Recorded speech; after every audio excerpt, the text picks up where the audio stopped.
Hi, friends. Welcome to Daily English Sentence. Every day, we'll learn one simple sentence that you can use in real life. Practice with me daily, and you'll start speaking English more confidently. Let's begin today's sentence. Hi friends, ഇന്നത്തെ class നമ്മൾ പഠിക്കുന്നത് വീട്ടിൽ സാധാരണ നമ്മൾ use ചെയ്യുന്ന വാക്കുകൾ എങ്ങനെയാണ് ഇംഗ്ലീഷിൽ പറയുക എന്നാണ് പഠിക്കുന്നത്. അപ്പോൾ കുറച്ച് കാപ്പി എടുക്കൂ, കുറച്ച് കാപ്പി കൊണ്ടുവരൂ എന്ന് പറയില്ലേ, അതെങ്ങനെ പറയാം?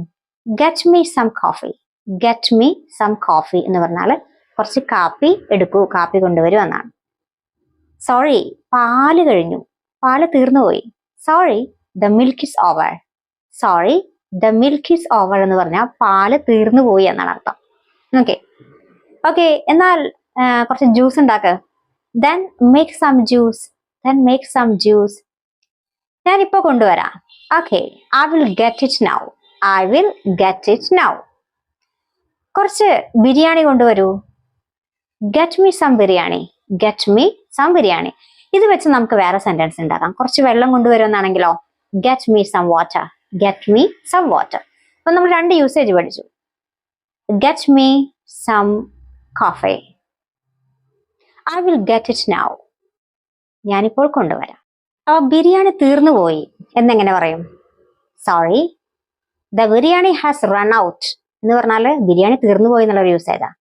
Sorry, the biryani has run out. Biryani തീർന്നു പോയി. ഓക്കെ, അപ്പൊ ഹാസ് റൺ ഔട്ട് എന്ന് പറഞ്ഞാൽ തീർന്നു പോയി എന്നുള്ളൊരു മീനിങ് ഉണ്ട് കേട്ടോ. അപ്പോ കിച്ചണില് പഞ്ചസാര തീർന്നു പോയി എങ്ങനെ പറയാം? Sugar has run out in the kitchen. Sugar has run out in the kitchen എന്ന് പറഞ്ഞാൽ കിച്ചണില് പഞ്ചസാര തീർന്നു പോയി എന്നാണ്. ആ റെഡ് പെൻ എനിക്ക് തരൂ. Give me the red pen. Give me the red pen. ഞാൻ ഇന്നലെ അത് നിന്റെ കയ്യിൽ കണ്ടല്ലോ എന്നൊക്കെ പറയാറില്ലേ, അതെങ്ങനെ പറയും? I so it in your hand yesterday. I so it in your hand yesterday. ഞാൻ ഇന്നലെ അത് നിന്റെ കയ്യിൽ കണ്ടല്ലോ. അത് റീനയുടെ ആയിരുന്നു. It was Reena's. It was Reena's. ഈ പെട്ടെന്ന് ചീത്തയാവുന്ന സാധനങ്ങളൊക്കെ അല്ലേ, അതൊക്കെ കേടുവെന്നൊന്നും നമ്മളെങ്ങനെ ഇംഗ്ലീഷിൽ പറയാ? സ്പോയിൽഡ് എന്ന് പറയാം കേട്ടോ, സ്പോയിൽഡ്. അപ്പോ ഫുഡ് കേടായി എന്നെങ്ങനെ പറയാ? ഭക്ഷണം കേടായി. The food is spoiled. The food is spoiled എന്ന് പറഞ്ഞാൽ ഭക്ഷണം കേടായി എന്നാണ് അർത്ഥം. കറി കേടായി. The curry is spoiled. The curry is spoiled എന്ന് പറഞ്ഞാൽ കറി കേടായി എന്നാണ് അർത്ഥം. ഓക്കെ, ഇനി നമ്മുടെ ഇലക്ട്രോണിക് സാധനങ്ങൾ, മെഷീൻസ് ഒക്കെ ഉണ്ടല്ലോ, ഇതൊക്കെ കേടായി, ഇതൊന്നും വർക്ക് ചെയ്യുന്നില്ല എന്നൊക്കെ എങ്ങനെയാ? അത് നമ്മൾ ഇംഗ്ലീഷിൽ പറയുന്നതാണ് out of order. Out of order എന്ന് വെച്ച് പറയാം. പിന്നെ ബ്രോക്കൺ അല്ലെങ്കിൽ ഇറ്റ്സ് നോട്ട് വർക്കിംഗ് എന്നൊക്കെ പറയാം.